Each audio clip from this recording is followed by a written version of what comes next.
just thinking, as Gabriel was making his remarks about his grandmother's life and how much she shared with them,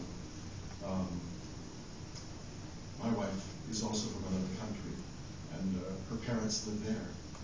But for them, America was a scary place to come to, and they never came.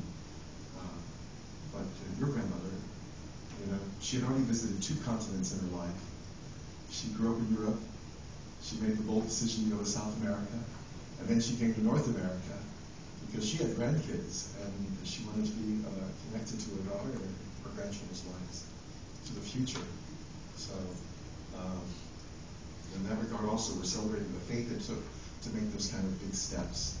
So from the Word of God, I'd just like to, since so much of our life also was based on the Word of God, I'd like to turn to the Word.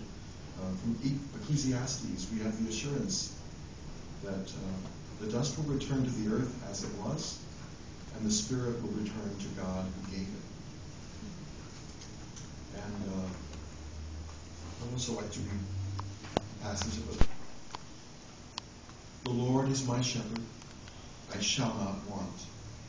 He makes me to lie down in green pastures. He leads me beside the still waters. He restores my soul. He leads me in the paths of righteousness for his name's sake.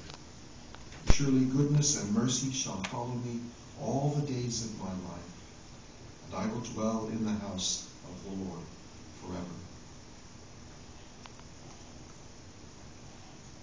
From the New Testament, from the book of 1 John.